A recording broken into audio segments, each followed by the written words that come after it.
the Storm Team 8 Tracking Center. This is a winter weather alert. Let's start with a live view of Muskegon. It kind of looks like the tundra out there. It is very cold. Yes, it's Michigan. Yes, it gets cold. But what we're going to experience over the next few days is leaning into that hazardous territory. And that's why we're letting you know what to expect starting tonight and then walking through day by day. As mentioned before, we do have a cold weather advisory. This is the first time we've seen this issued so far this season for West Michigan. It can only be issued in our area if we're expecting wind chills of 15 below or colder. Notice we are not the only ones included in the cold weather advisory. Cold air is expected to settle down, clear down to the Gulf of Mexico, even portions of Tampa, Florida. In fact, this Arctic blast is so substantial that it has a hold of almost the entire country, with extreme cold warnings close to Canada, winter storm watches from Denver down to Albuquerque, winter storm warnings for the Gulf of Mexico, and again, a winter storm watch for portions of Florida, winter storm warning reaching up towards Maine. Here's what the cold air looks like now, and it hasn't even reached its deepest capacity yet. We are actually waiting for more cold air to pour down from Saskatchewan, Canada. We're sitting at 6 in Grand Rapids now. The core of the cold is going to be right about here, and it will pivot down through Monday, and we'll see the chilliest temps slide in on Tuesday. So because we have a changeable situation, we are going to be seeing changes in the hazards each day.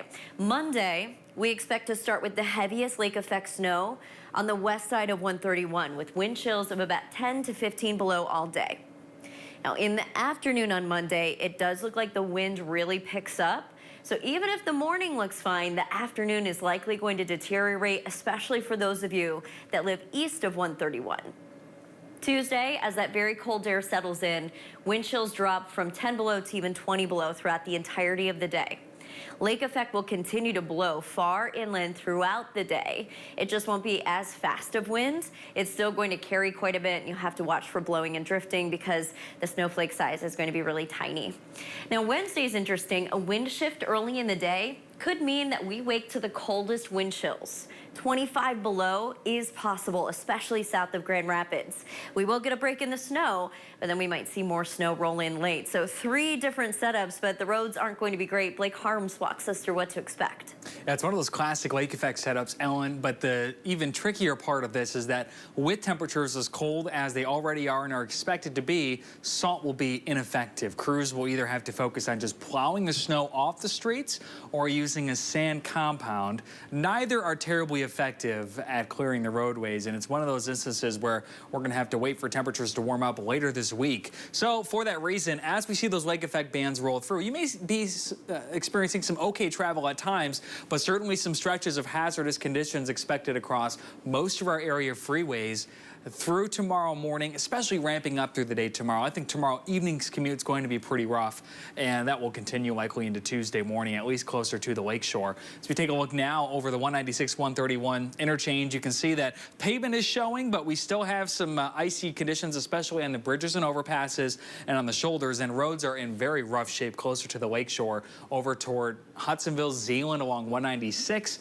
96 over to the west of Coopersville, US 31 all the way up and down, and the 94 west of Kalamazoo is pretty rough right now as well. We do expect the snow to begin spreading inland. In fact, we may see a dominant band form between 96 and 94 that could impact the 96 stretch through Ionia County over toward Lansing. And watch how much we expect the snow to overspread most of the area with some scattered bands through the day tomorrow, especially into tomorrow evening's commute. And again, that is expected to linger into Tuesday morning. So Ellen, we have several days of lake effect snow on the way.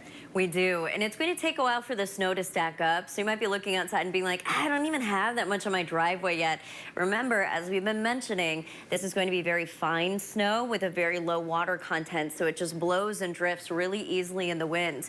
Here's Monday night, and then into Tuesday morning, you can see the bands reaching clear across the state, almost to Detroit. Still, we expect the heaviest totals close to Lake Michigan. By the time we get to Wednesday morning, some folks waking to about 8 inches storm total, if not closer to a foot, especially west of 131, and then lesser amounts as you get further inland. 8-day forecast does show a warm up.